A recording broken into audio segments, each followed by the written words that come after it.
Graça e paz, amados. Estamos dando continuidade às mensagens do Senhor para o nosso coração, falando do cuidado dele com o povo de Deus no meio do deserto.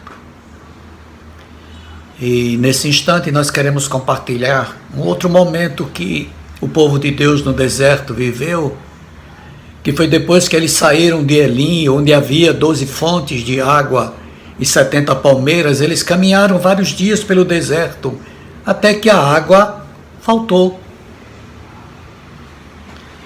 E no deserto, eu acredito que você já ouviu falar, não é um lugar fácil de viver, e principalmente sem água. Diante desse desafio, a murmuração do coração do povo voltou. Vocês sabem que o corpo humano ele é composto de aproximadamente 75% de água. E em meio ao deserto, naquele calor insuportável, acabou a água. Qual era a expectativa desse povo em meio à situação? Qual é a sua expectativa e como nós estamos vivendo nessa pandemia? Amados, Moisés, diante daquela circunstância, confiou no Senhor, obedeceu ao Senhor, buscou o Senhor. E você pode ver no capítulo 17, no versículo 16 do livro de Êxodo, que o texto diz: Eis que estarei ali adiante de ti, sobre a rocha em Horebe, e tu ferirás a rocha, e dela sairão águas, e o povo beberá. E Moisés assim o fez diante dos olhos dos anciãos de Israel. Moisés buscou o Senhor, e Deus deu uma orientação para Moisés. Aquela rocha que foi ferida, dela saíram torrentes de águas, que saciaram a sede do povo. Se você lembra, era em torno de 2,5 milhões de pessoas que caminhavam juntamente com Moisés. E ali, um milagre aconteceu. E mesmo estando no deserto, as necessidades do povo foram supridas com água que jorrou da rocha. Quem simboliza nossa rocha nos nossos dias? Jesus Cristo. Paulo diz muito claramente em 1 Coríntios capítulo 10, verso 4, que o povo, eles bebiam da pedra espiritual que os seguia, e a pedra era Cristo.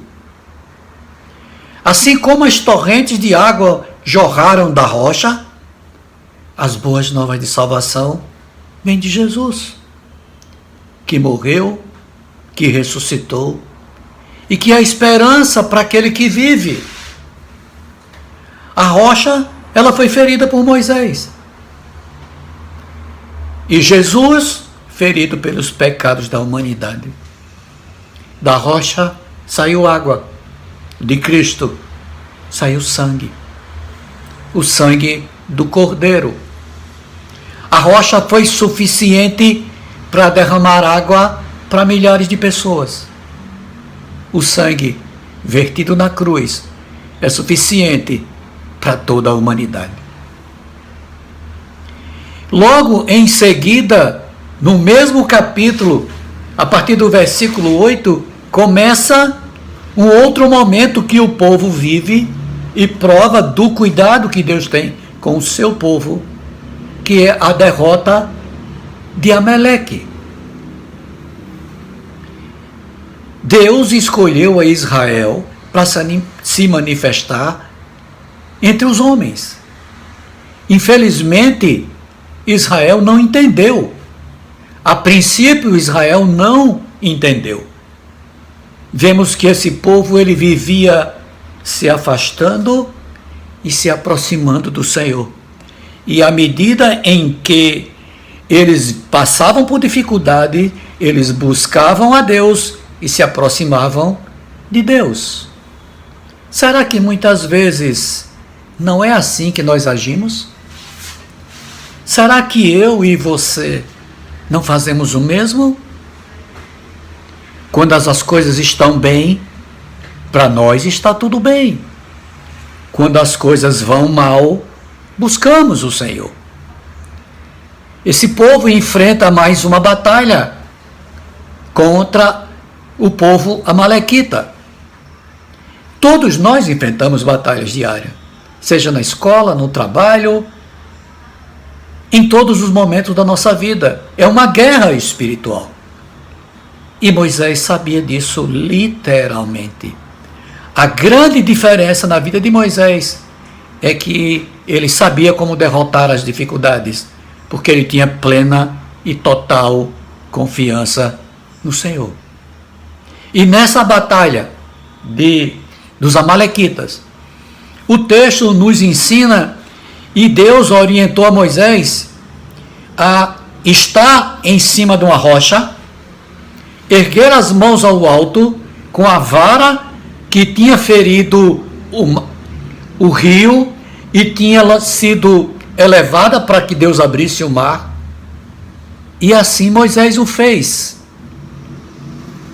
Moisés ergueu as mãos. E olha, irmãos, levantar as mãos representa um ato de rendição. Se você parar para analisar comigo, se um bandido, ao ouvir do policial mãos ao alto, obedecer o seu comando, significa que ele está se rendendo. Foi exatamente o que Moisés fez. Moisés se rendeu diante do Senhor. E quanto a você? Como você tem guerreado? Você tem dependido da sua força, da sua capacidade, ou tem se rendido à força e capacidade do Senhor? Olhe em sua volta. Faça um balanço das batalhas que você tem enfrentado. Você já não pode sair de casa, andar pela rua, fazer compras. Que armas você tem usado nessa batalha? Se você tem sofrido baixa, como nós já temos enfrentado, é tempo de trocar as suas armas, irmãos. É tempo de trocar a maneira de lutar. É tempo de confiar. É tempo de depender do Senhor.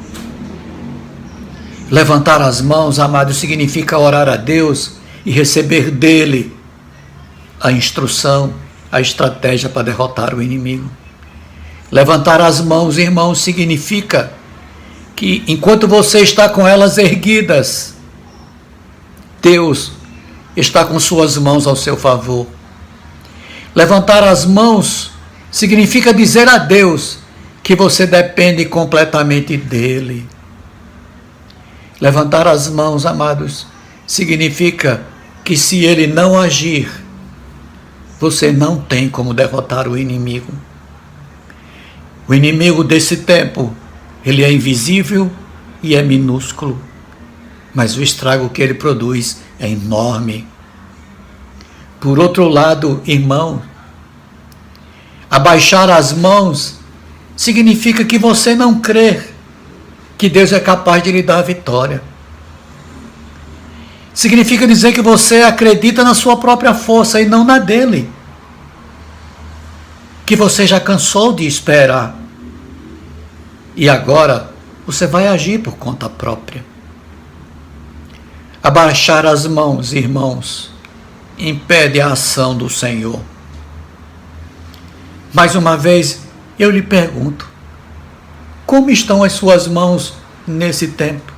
Elas estão erguidas ou elas estão abaixadas? É tempo de erguer as mãos,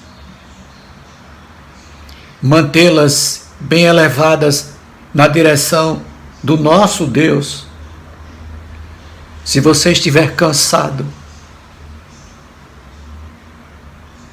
não as abaixe. Faça como Moisés. Chame alguém como foi Arão e Hur com ele, que o ajudaram a sustentar as mãos, enquanto Josué e o resto do povo lutava contra os amalequitas. Moisés se sentou numa pedra. Você tem uma pedra para sentar. Jesus Cristo, a nossa rocha, a pedra de esquina. A Bíblia nos mostra que Jesus é a nossa rocha. E Jesus lhe convida a descansar nele, a depender dele. Se você olhar em volta, você verá que existem pessoas ao seu lado, que há uma mensagem do WhatsApp, uma chamada telefônica, um grito, elas estão dispostas a correr no seu socorro.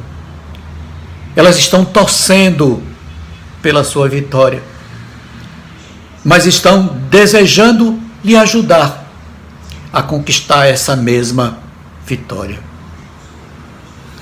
Eu quero dizer para você, em nome de Jesus, existe uma pedra. Jesus Cristo veio, Jesus Cristo morreu, mas ressuscitou e está vivo pela glória de Deus Pai. Existe uma pedra, existem amigos como Arão e Hur. Você não está sozinho nessa pandemia. Há alguém que luta por você e quer o melhor para a sua vida. Senhor, eu peço que o Senhor abençoe cada vida que me ouve, que está passando por necessidade, mas que deseja depender do Senhor. E aquele que deseja nesse instante depender de Ti, Pai, o Senhor conhece muito bem, e eu peço a sua bênção sobre ele, no nome de Jesus. Amém.